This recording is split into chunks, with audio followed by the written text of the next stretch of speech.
Money FM 89.3, the best of Saturday mornings. International News Review. Welcome to the International News Review. Joining us today, Eric Olander, the editor-in-chief of the China Global South Project. China is our topic today, and Southeast Asia and tariffs with Trump, etc. Eric, good morning. Welcome to the show. Good morning, Glenn and Neil. Great to be here with you. Thanks for having me. Awesome. Hey, let's jump right in. Let's start with Xi Jinping's announcement this week that he is going to start a Southeast Asian tour on Monday. The itinerary is out, and the key themes, obviously, looking at trade and aid and a whole bunch of other things. What are you finding from your reporting on what the basis of this trip is going to be? Sure. So he's going to be arriving in Vietnam on Monday, then he'll be making his way to Malaysia and then finishing out the week in Cambodia on the 17th. So this is a high-profile trip, and obviously it comes at a time when this region has been traumatized, and that's been the word that I've been hearing in the investment community and by other senior stakeholders by what's been going on with the tariffs. Remember that Cambodia and Vietnam faced effectively an existential threat to their economies, facing 46 and 50% tariffs from the United States potentially. So Xi is coming to a region when very destabilized right now. At the same time, they're trying to figure out a path forward, and Xi is going to be bringing a message of stability. He's going to try to, being a message of opening up his market a little bit more. But don't expect any very big announcements from Xi on this trip in terms of free trade agreements and any sweeping moves, because he's going to want to keep his policy options open down the road for his negotiations with the United States, which is clearly his priority right now. Absolutely fascinating, Eric. Look at it from Malaysia and Vietnam's perspective. How do they walk that tightrope? Because on the one hand, yes, they're hosting Xi Jinping, but they're also still going through ongoing tariff negotiations with Washington. So how do they walk that tightrope?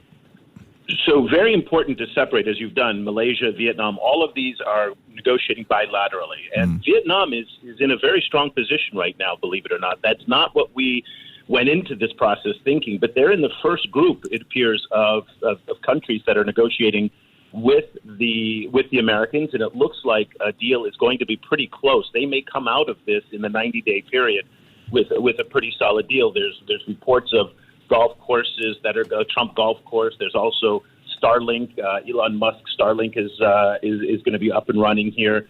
There's a brand new United Airlines flight direct from Ho Chi Minh City to San Francisco. We don't know, of course, if that's tied to all of this, but the timing is convenient. And at the same time, you're seeing, for example, that state-run companies like Vietnam Airlines, like Viettel, they're having to cede some space for these American competitors that without Trump, it's hard to see that they would have done that. So in some respects, again, Trump may make some advance in some of these countries. But at the end of the day, what they're trying to do is to stave off the tariffs, particularly on the textiles and the apparel. That's specifically for Vietnam.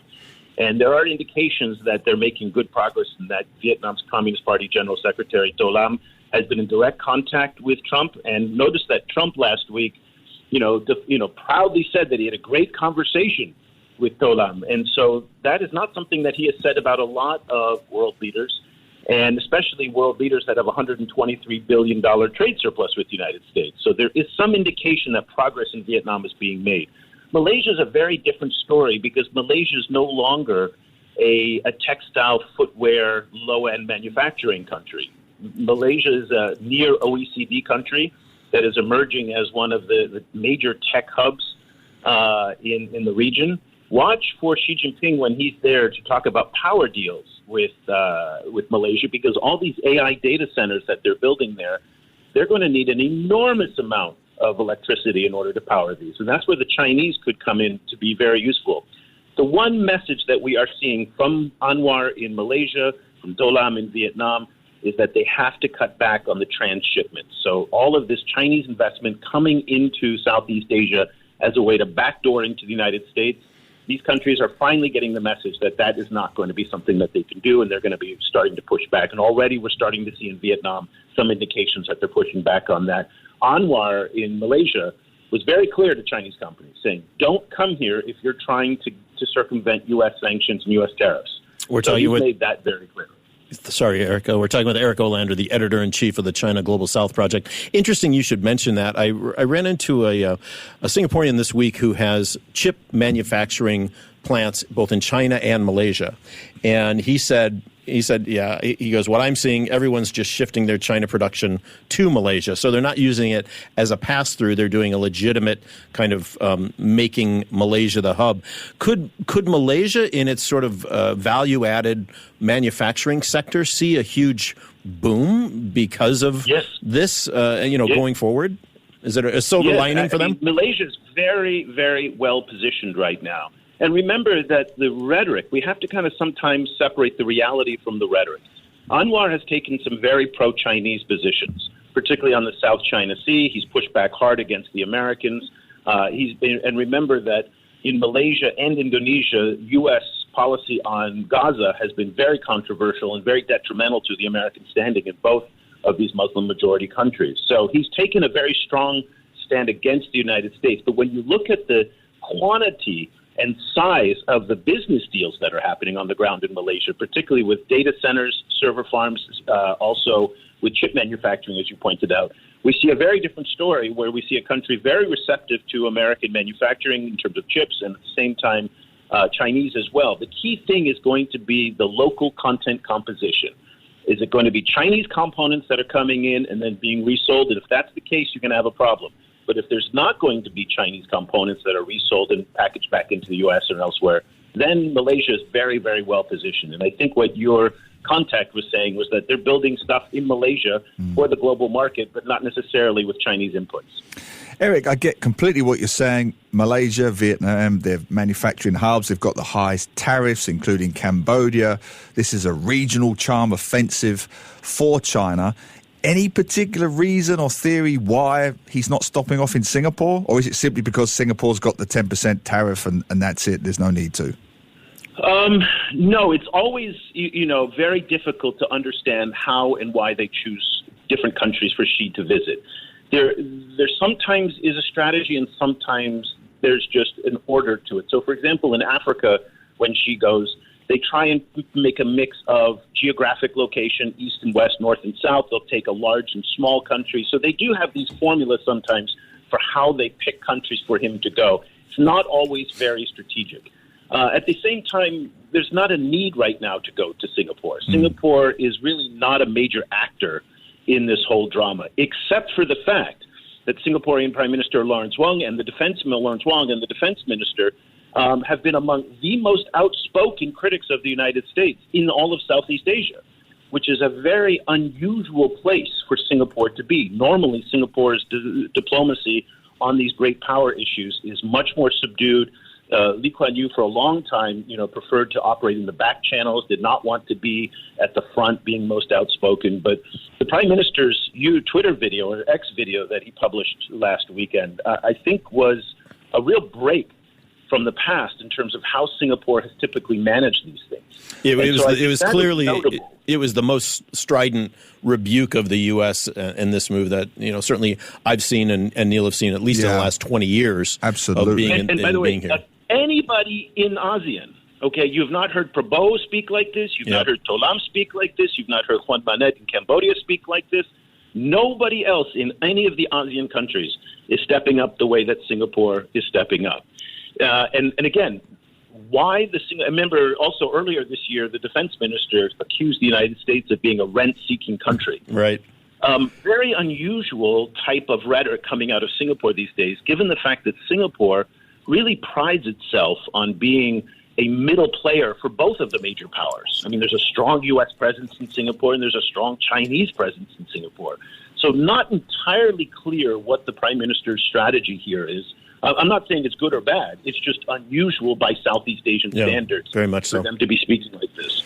Just to move on briefly, two things. How did Prime Minister Wong's comments go down in your part of the world, Southeast Asia, China, Vietnam? Because if you look at other parts of the world, Australia, they've been very quick to rebuff China's appeal to, in inverted commas, join hands. I mean, Australia's position has been quite clear on this. So two things, really. How is his comments going down, Singapore's, and what's the situation in Australia? I think in other parts of Southeast Asia, people, again, they just looked at it and they go, whoa, okay, you're going that way. That's not the way I'm going. And particularly, so you see, the Philippines is a little bit different because the Philippines is a formal U.S. ally with a security partnership and a treaty. And at the same time, it's locked in this conflict with the Chinese in the South China Sea. So in many cases, Singapore is an outlier for the rest of Southeast Asia. But certainly when you look at even Anwar, but what Indonesia, Cambodia, Laos, all the rest of the countries, they're not anywhere near as outspoken. Now, Australia, they're caught in a bind here, and Australia's always been caught in a bind here. So on the one hand, the defense minister, when the Chinese ambassador promoted this idea of let's work together to form a kind of an alternate rules-based system for trade that excludes the United States. Listen, Australia can't do that. They can't publicly distance themselves from the United States, even if tensions between Australia and the United States are fraying a little bit. But at the end of the day, the Australians are like the Japanese and the South Koreans, are tied into the U.S. security system. They're tied into a U.S. alliance system, and they really can't put any daylight. That being said, okay, and again, we talked about the rhetoric and reality in Malaysia. The rhetoric and the reality in Australia is very similar. Just last week, the Chinese canceled a $1.5 billion LNG project with the United States because of the tariffs, of course, and that went to Australia. And so the Chinese are going to be buying a huge quantity of Australian food, Australian energy to make up for the fact that they're not buying that from the United States. So while they are publicly rebuffing the Chinese on these kinds of issues, which they have to because it would attract the unwanted attention of the Americans, they're cashing Chinese checks, hand over fist. There's a great movie in all of this somewhere, Eric. I hope you're taking good notes and you can input that at some point for the screenplay. That's right. Nicole Kidman will be the star. Exactly. Will be the prime minister. Yeah. Let's move on to the South China Sea because we can't ignore the what's going on behind the scenes, and not necessarily behind the scenes, but on the scenes with the Chinese and the Philippines. Lots of new weapons in the Philippines. They took delivery of 2 new warships from South Korea, advanced drones from Australia, etc. It goes on and on and on. And yet we're still having near collisions, as we did last week near the Scarborough Shoal, etc. It still is an environment that, despite maybe a little bit of coming together to hedge the U.S., there's still a lot of internal challenges in this part of the world among the nations here. What are we seeing? What are you seeing from your reporting of the China Global South Project? Yeah, so the South China Sea is one of these issues that in many respects has fallen off the radar as people are focusing, obviously, on Ukraine, on the Trump tariffs, and all the drama. The oxygen's been taken out of the room because of Donald Trump in terms of other stories. And there's only so much we can all focus on at any given time, right? It's impossible to keep track of everything. But there's a lot of movement right now in the South China Sea, and a lot of things are happening. So just to kind of add a little bit of detail to some of the points that you raised. So last Sunday, we had another one of those near collisions. We heard those a lot last year. And that was at the Scarborough Shoal, and so the Philippine Coast Guard pushed back the China Coast Guard from the Scarborough Shoal. 2 days later, we had a more amenable interaction between the Philippine and Chinese Coast Guards when the Philippine Coast Guard resupplied the BRP Sierra Madre, which is that World War II decrepit warship that's sitting on top of the second Thomas Shoal, which is serving as Manila's territorial claim in the South China Sea. Now, that's been a point of real contention between the Chinese and the Philippines. The Chinese issued a statement saying that they supervised and allowed the Philippines to resupply that ship. And again, a very paternalistic way of saying, obviously the Philippines took issue with that.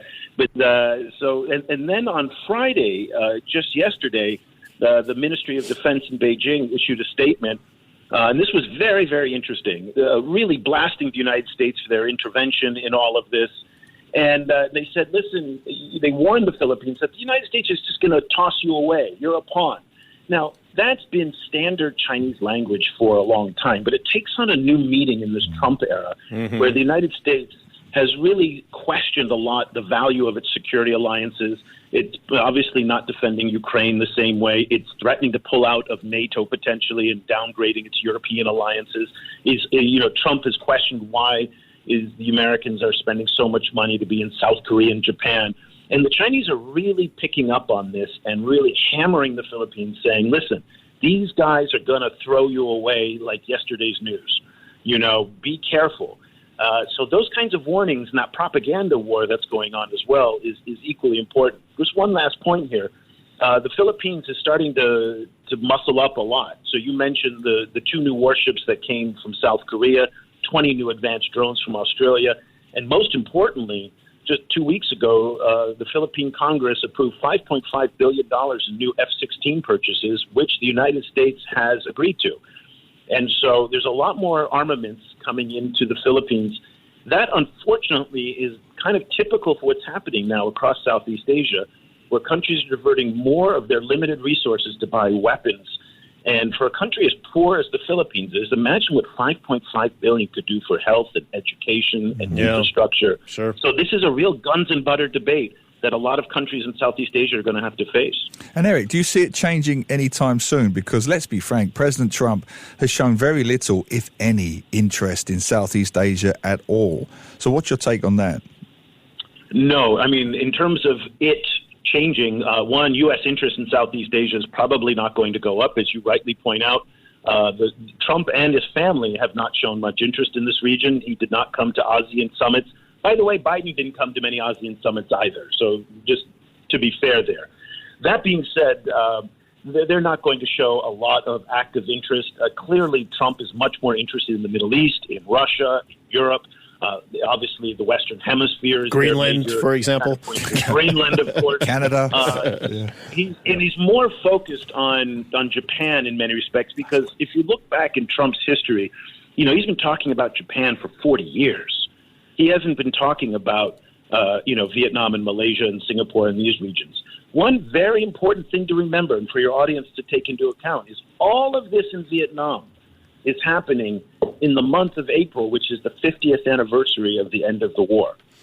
So there's a lot of symbolism of these newfound tensions with the United States coming on the 50th anniversary of the end of the war between the United States and Vietnam. The American War, as they call it. The American War here, and the War of Reunification is what they call here, but obviously the Vietnam War is what they call it back in the United States. Yeah, Eric, just I want to get on to our final topic, but just quickly before that, the soft power issue.